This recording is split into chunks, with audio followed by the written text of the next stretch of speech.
Good evening. You're listening to the Xtreme Movie Show. Tonight's episode, Xtreme Classics. I'm your host, Rob, broadcasting to you from the Indian Hill Studios from the Pine Hills Palace, just west of Orlando, Florida.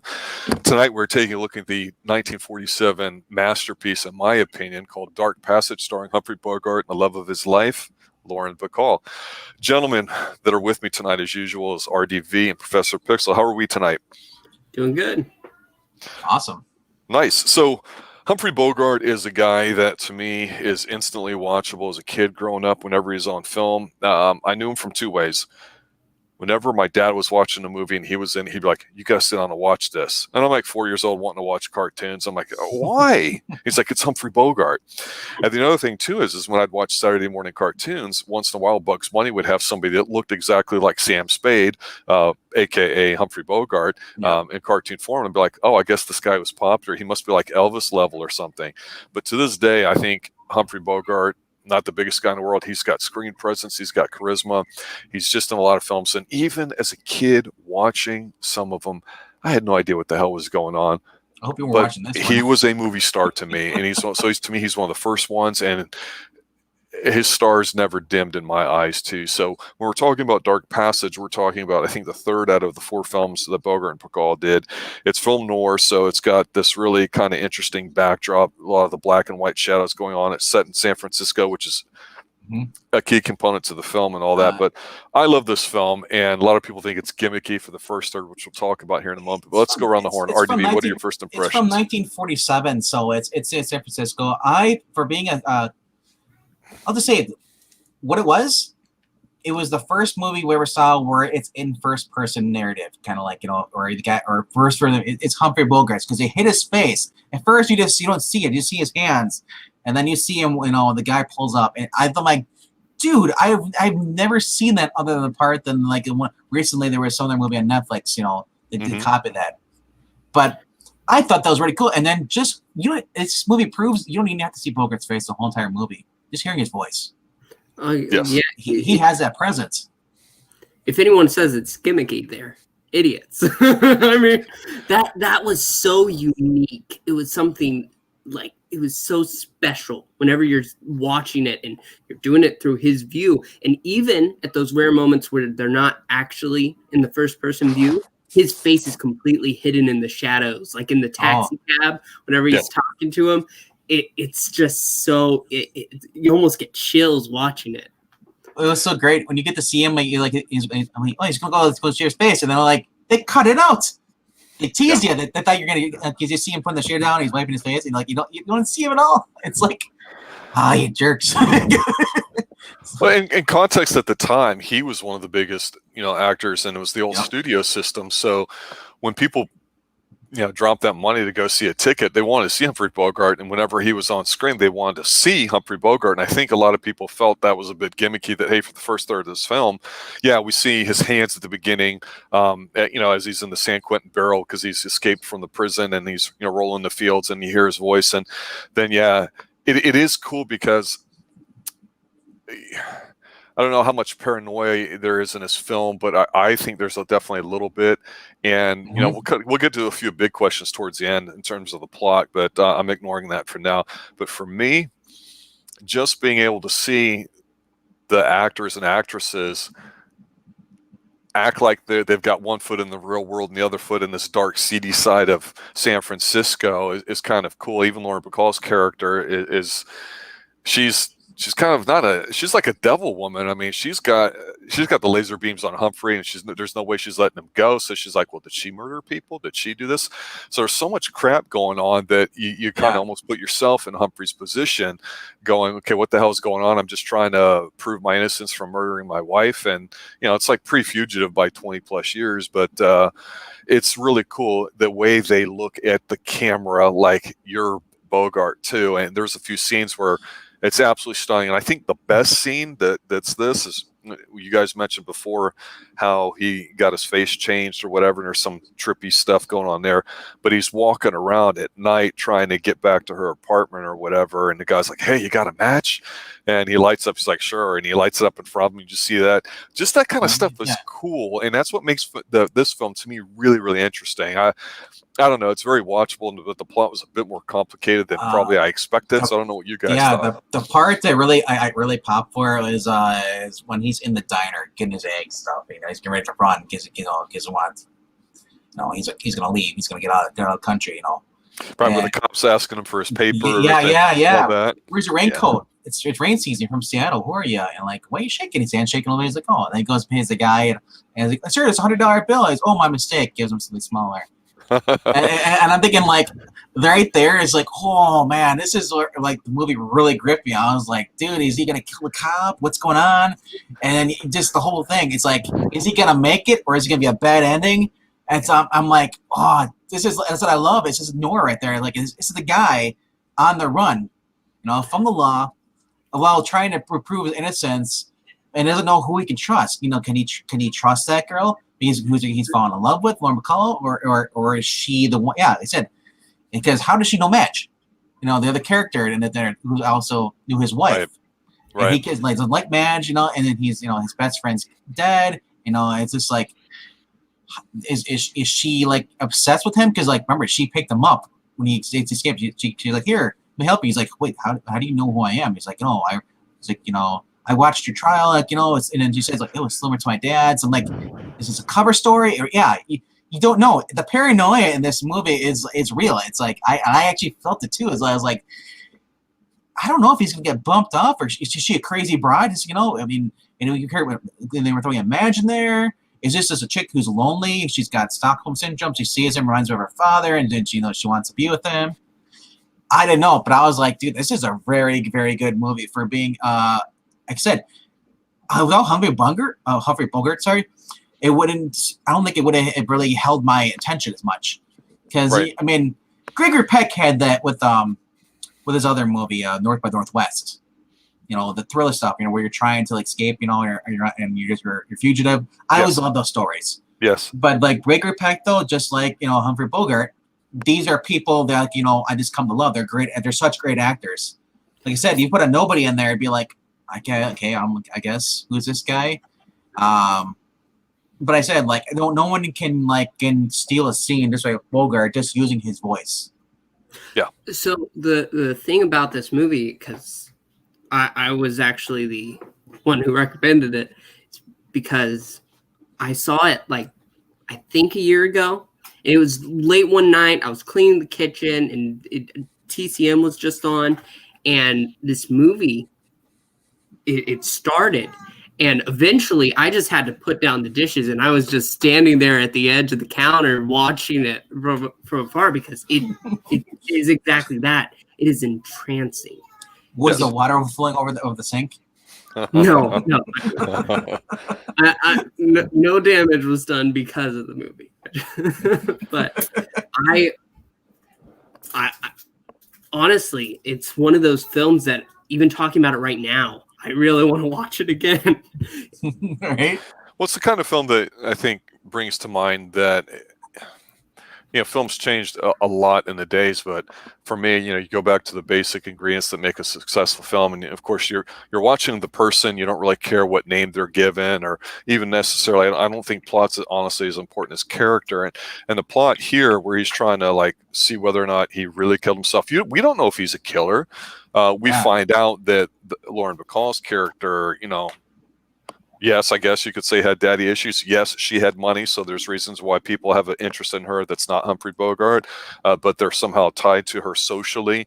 You see where she's got her hooks on Humphrey. We don't know why necessarily, but she basically says to him, hey, I followed you. I understand what's going on. I believe you. I'm going to help you. And she wants him big time, and he's basically does the right thing. He does what people would say today, the red pill thing from a male where he goes, baby, I'm running down to Peru. You know, that was my game plan or whatever. And I guess he wasn't going to tell her. But the thing is you don't know nobody's innocent. everybody's guilty of something, and we just don't know what or what degree. And some people just bad graces. The one guy that was that picked up Humphrey originally was also actually kind of stalking Bacall's character because, you know, he was a gentleman caller and he couldn't take a hint. And so all this human nature stuff pops out. And that's one of the things with a lot of these movies at this time, just magnified a little bit. They made maybe some characters that by today's standards you look at and go, oh, that's kind of dopey, like the Marge or Madge or whatever, the annoying lady that would come over and this, not the nosy one. Well, we always have a nosy neighbor. And everybody's got that nosy friend in their life. And it doesn't matter that it's 2020 right now as of this recording. That's the real human element to it. So you see how just then, you know, everybody smoked, but they had social graces. They had music. But they were also kind of petty and childlike too, like adults are even today when it comes to relationships. And that's one of the timeless things about this movie is that you take the Humphrey Bogart part away and you just look at all the dynamics. You're like, crap, there's a lot going on. And it can be very distracting, and you can see where Humphrey's character, like the diner scene you mentioned, RDV, where there's a lot of paranoia in him, but my inner libertarian would sit there and say to the cop, going, it's really none of your business. I'm just here to eat eggs, you know, hey, it's $100 bill, it's really none of your business, you know, but there's a way to handle situations. And so, yeah, the tension is palpable. You got it with the knife, as they say, all those cliches. But here's the thing I wanted to ask both you guys for your answers at the end. Whether it seems obvious or not, or whether you have an answer for it or not, this will be interesting to me. So, who do you think killed the trumpet player, his best friend, when he comes back and his, you know, of course, his fingerprints are on it. It looks like a setup. Who do you think killed him? Do we really know? Don't really know, but I'm assuming it's Madge. Yeah, I did that too. I was pretty sure it was Madge. Okay, so he actually gets away. And we don't find out who killed his wife originally, do we? Well, Madge did admit, though. Yeah. That, you know, if I can't have you, nobody can have you. But did she admit to killing the wife? I thought she did. Okay, maybe she did. I don't recall that off the top of my head, but you see where I'm going with these questions, because the last one is here, is that when he escapes. Sir, you're a dirty cop. You're trying to lead the witness. Because the whole thing is, as he's trying to get a confession from her, it does seem like she's saying, you'll never get anything if I don't sign it. Every 14-year-old girl says that, an adult woman. So, I mean, I'm not trying to be sexist sounding here, but that's not saying, yeah, I killed her. It's not a confession, is it? So that's the whole point I'm trying to play with this movie, with the paranoia to it. There's a lot of unanswered questions. We don't know that he didn't do it, do we? But he escapes. We think he's innocent the way he acts and that he's going through all this effort. We don't really know that, though. And that's what I like about it, because at the end, he's down there, I think it's in Peru, and it was the place that, you know, he was going to go with his buddy or whatever, and his buddy was going to play in a band. They were going to, you know, drink and eat, and, you know, that was their final, you know, that was their fantasy place to go to or whatever. And so he ends up going there on his own, but she shows up there, and of course it's a really great scene if you're romantic, going, oh, look at this couple, you know, getting together, the old guy, the young girl, and, you know, they just sit there, and the best part about it to me is they just let the music play while they're going on, and he stands up from the table and she just walks, and they focus on looking at each other, they let it linger, and then they just start dancing, and I'm like, that's a really friggin' cool ending. But we don't really have any answers to any of these questions, is my point, do we? Well, let's just say, yeah, there are, like I said, it's been a while since I watched it. I think we watched it last week. But I remember, yeah, basically, the way they led the story is the fact that Madge, she did it. And she basically, you know, she stumbled herself out. It basically screws him over, because Madge was the only one who can admit it. She's like, I'll never admit it. You know, I'll do it. Yep. And so if Madge... I assume Madge is the one to kill it, because like I said, the way his character came off, he's not the one that did it, because he's not one of those guys that blacks out and goes kills people. Yeah, he doesn't, and then comes back home through his window and leaves muddy footprints. You know, but no, he's I said I Madge, the way she was, the way she, and the fact that there's other people who collaborated, the fact the way Madge is just. She's always been jealous. Even his best friend said that. So this other guy, the one that liked, you know, Lauren Bacall's character, he did not. They said that Madge, it's like, you're crazy, you're obsessive. If you're upset, if a guy turns you down, well, no one can have that guy then. And so they, for how crazy she is and how rude she is and annoying and obnoxious she is, yes, I'd say she's probably a 10 out of 10, a crazy nutbag that probably did kill the people. Because and like you said, he had proof that he's right. He said the guy saw her. The guy who was trying to the guy who originally beat up was got a ride with, and knocked him out. Guy followed him back. He was going to extort money out of his girlfriend, Laura Bacall. So he said that he's like, well, did you see anybody? He's like, I saw an orange car. Madge has a bright orange car. She even said that. He's like, well, I have proof here to Madge that you followed me to my friend's house, that night, to see where I went, and you killed him. It's all circumstantial. Yeah, that's true. And yeah, I see what you're saying, and yeah, it could work out that way, but I feel like it would cheapen the movie overall. Because the person that we're supporting, as he's at that final scene where he's accusing her, he feels that. You feel that he means everything he says. And for Madge's part, she was smart. She did cover everything up to make it look like he did things that he didn't do. And just the way she acts, it was fair. It's fair to think it was her. Yeah, as far as her falling out the window, stumbling back there, maybe she did it, but I think she also did it too because she just wanted. She knew it was like, well, it's the ultimate FU based on him. He's like, I'll kill myself, and then you can't prove anything, and everybody's gonna see you up there with my body pushed out the window. They're gonna see you, and what he's smart he did. He actually went up the stairs and climbed down the fire escape. But my thing is like, for how tall that building was, how many steps he had to go down, someone definitely would have seen him going down the fire escape. Hey, what's that guy doing up there in the fire escape? Yeah. And even though it's behind the building, yeah, someone definitely would have seen him coming out. Well, the whole point of me just bringing up these questions is honestly they were rhetorical to me because I think the whole purpose of the movie for me that made it successful was that you got all the stuff going on, but in the big picture, it's a distraction. You get all these things going on, and it's easy to kind of forget that, hey, we got somebody that's escaped, that's on the run, that has to always be looking over his shoulder, can't trust anybody. You got this hot, intelligent, smart, rich woman that seems kind of dangerous but not, so that's an instant turn on, and you're like, what's going on? She does take care of him. That's got to be very frightening for a man in his position. So to me, I think it added to the paranoia, not just the shots, because there's a lot of daytime scenes here too, but the driving around, the taxi cab driver who knew a seedy guy on the underground that helped do his face, that stuff was really good. And the dentist guy I thought was really excellent there, where he just makes the point where like, I can make you look young or old, and you're going to forget about me after this and that. It's like, wow, dentist, it's just the plastic surgeon. The plastic surgeon. I think dentist, but no, I just was thinking dentist.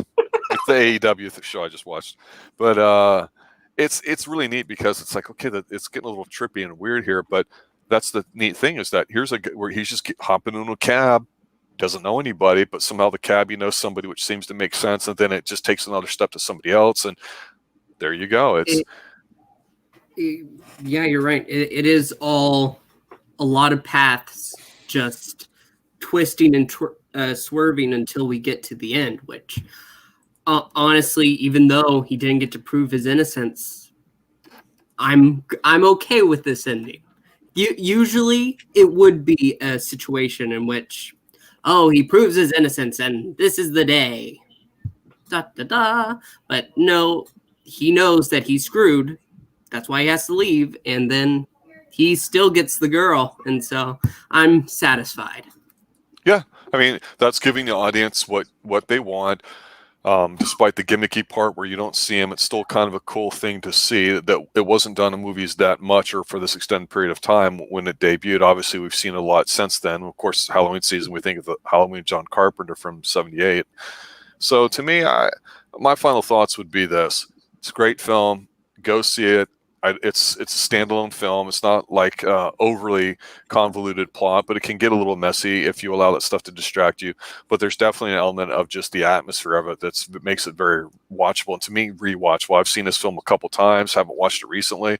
Rewatched it again. I was just like you, Pixel. I was like, yeah, I'm into this. I'm vibing on it. And this is just one of those great films that, you could go watch at a special showing in a park in the evening, or a retro night at a theater. And to me, it'd still be just as engrossing and just as entertaining as anything out there today. And movies like this aren't made at all where they're deliberate. And I miss that style's not there. That's why we're putting this in the extreme classic section, because it's got Humphrey Bogart, it's got Leonard Bacall, it's film noir, it's just got lots of stuff to it. It's a great film, and I would encourage anybody, if you want to just start off watching Humphrey Bogart, there's so many good films of his. You can start off with this one without even considering it to be one of his bigger films. Actually, it did well, it was decent, but it's not considered a classic like his others. But it's one of the 4 films that he was in with her in it. So there's definitely the chemistry there. Definitely had a Casablanca kind of like a almost feeling towards the end, but he's forced to leave her and stuff, she's upset because she fell in love with him and stuff.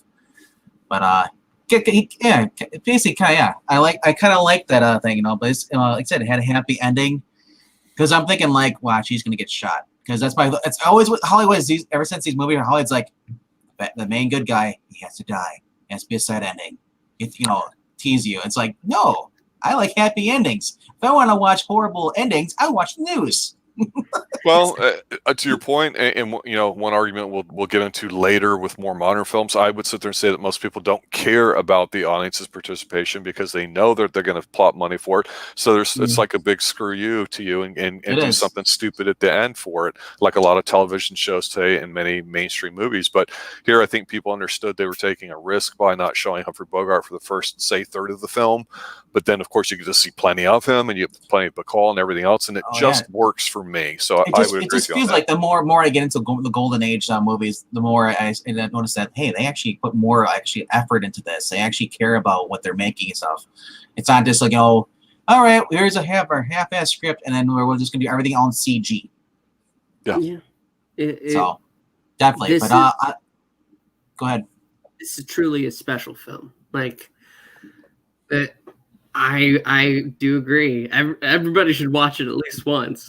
We were talking about twice or 3 times. You watched it 3 times. We were talking recently. There's like, people make lists of movies you need to see before you die. This is one of them. Definitely. Yeah, you could put a lot of Humphrey Bogarts on there. I mean, you could. Tokyo Joe, you might not know what the hell's going on, and some of the language may be dated. A lot of people, of course, would think of other films of his. Casablanca immediately comes to mind, but Dark Passage is a really good one. Can't go wrong with an extreme classic by all means. Key Largo we've reviewed as well on Extreme Classics. That's a great one too. So yeah, Humphrey Bogart, really, just as long as you see his name, go watch it. I mean, and Lauren Bacall as well. The guys, I'd like to thank you all for showing up for this special edition of Extreme Classics. We don't do too many of these, but we like to do them every now and then too. So definitely, it's a great film. Can't wait to the next time we do another Extreme Classic. So I'm your host, Rob, for RDV, for Professor Pixel, my guest this evening to you. Thanks for listening, guys. Thanks for sharing. Leave your comments down below. I'd be glad to answer them. Definitely a different crowd I've noticed that likes the classic films as opposed to the modern ones. So we all love film. That's the key thing. And Rob, what's that? You stay extreme, sir. No, you stay extreme. And Professor Pixel, you stay classic. Have a good night, guys. Good night. Stay extreme.